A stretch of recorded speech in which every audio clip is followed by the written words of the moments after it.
Bismillahirrahmanirrahim. Assalamualaikum warahmatullahi wabarakatuh. Perkenalkan, nama saya Eko Dito. Di sini saya akan melakukan refleksi modul 2.1 tentang pembelajaran berdiferensiasi. Saya sangat bangga bisa menjadi bagian dari guru-guru Indonesia.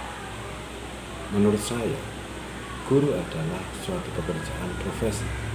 Tidak semua orang bisa menjadi guru. Dari proses belajar guru, mereka diberikan pendidikan khusus untuk menjadi seorang guru. Dilanjutkan dengan pendidikan profesional yang menjadikan guru mampu melatih, mengarahkan, mendidik murid-muridnya berkembang dan kelak diharapkan menjadi generasi berprestasi. Saya teringat tentang kisah dari mulut ke mulut ketika Jepang mengalami kekalahan pada Perang Dunia Kedua. Sesuai yang diceritakan oleh Andin dan Naryati pada international.sindonews.com. Saat itu, Kaisar Hirohito mengumpulkan pasukannya dan bertanya, bagaimana keadaan Jepang saat ini? Kemudian tentara pasukan tersebut menjelaskan berapa pasukan yang tersisa. Namun siapa yang menyangka? Justru Kaisar Hirohito menanyakan jumlah guru yang tersedia. Mereka pun tidak menyangka yang ditanyakan oleh Kaisar Hirohito. Kaisar Hirohito menjelaskan bahwa Jepang tidak boleh tergantung pada tentara. Namun Jepang harus menggantungkannya pada guru. Menggantungkan Jepang pada guru. Dengan menggantungkan pada guru inilah Jepang akan bisa mengejar ketertinggalan dengan negara yang lain. Dalam hal ini adalah Amerika Serikat. Oleh karena itu, hal ini merupakan kebanggaan saya pribadi sebagai guru dan tentunya saya harapkan teman-teman guru di Indonesia, karena masa depan Indonesia bertumbuh pada kita. Sebelum masa kemerdekaan, banyak tokoh-tokoh Indonesia yang berperan dalam dunia pendidikan. Salah satunya adalah Bapak Pendidikan Indonesia, yaitu Ki Hajar Dewantara. Beberapa filosofi dan gagasan Ki Hajar Dewantara diantaranya adalah berpihak pada murid, kemudian menebalkan laku murid, kemudian juga tentang sekolah adalah tempat persemaian. Jika dikaitkan dengan modul 2.2, maka berpihak pada murid akan menuntut pada guru memperlakukan murid sesuai dengan minat dan bakat.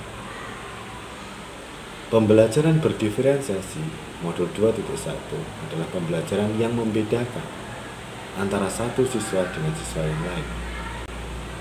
Dan faktanya, perbedaan itu adalah nyata. Murid memiliki minatnya masing-masing, memiliki potensi masing-masing, memiliki gaya belajar masing-masing.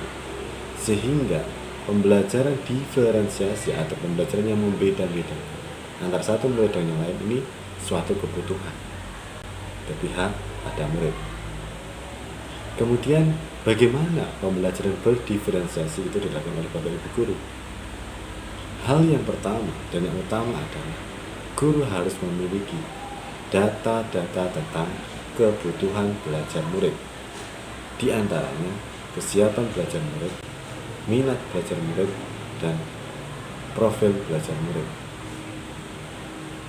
Bapak Ibu guru yang saya hormati, untuk menentukan kebutuhan belajar murid, ini dapat kita lakukan dengan berbagai cara. Di antaranya melalui pengamatan, melalui tes awal, melalui diskusi dengan guru yang lain, atau melalui nilai-nilai rapor kelas sebelumnya. Maka kita akan memetakan posisi-posisi kebutuhan belajar murid sesuai dengan tingkatan. Langkah yang pertama dalam menyusun pembelajaran adalah membuat modul ajar atau RPP. Modul ajar dalam kurikulum Merdeka, kemudian RPP yang kita kenal dalam kurikulum 2013. Yang pertama adalah mengaitkan kebutuhan belajar anak dengan pembelajaran yang akan dilakukan. Misal terkait dengan rencananya, kemudian terkait dengan proses pembelajarannya, dan juga terkait dengan produk atau hasil penilaian. Ketiga hal ini harus kita bedakan. Meskipun tidak ketiga hal tersebut kita lakukan diferensiasi dalam pembelajaran, namun ketiga poin itu akan menjadi roh dalam pembelajaran kita sehari-hari. Bapak Ibu Guru, setelah kita mengetahui minat dan posisi kebutuhan belajar murid, maka kita akan melakukan diferensiasi pada konten isi pembelajaran. Kemudian kita akan melakukan diferensiasi pada proses pembelajaran.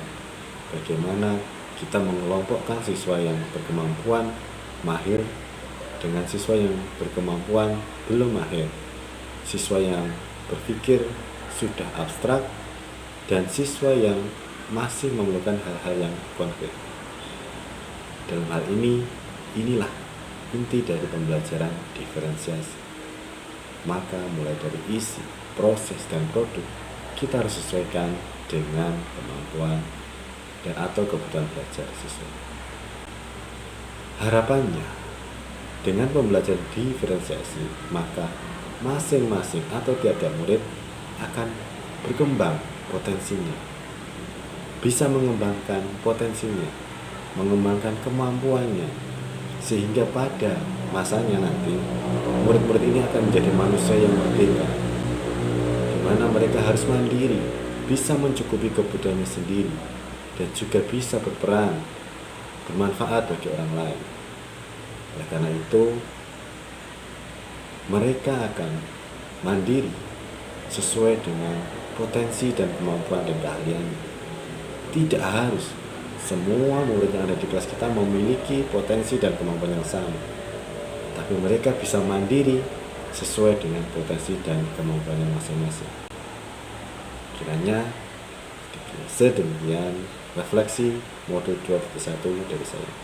Banyak kurang dan salahnya, saya mohon maaf. Terima kasih. Assalamualaikum warahmatullahi wabarakatuh.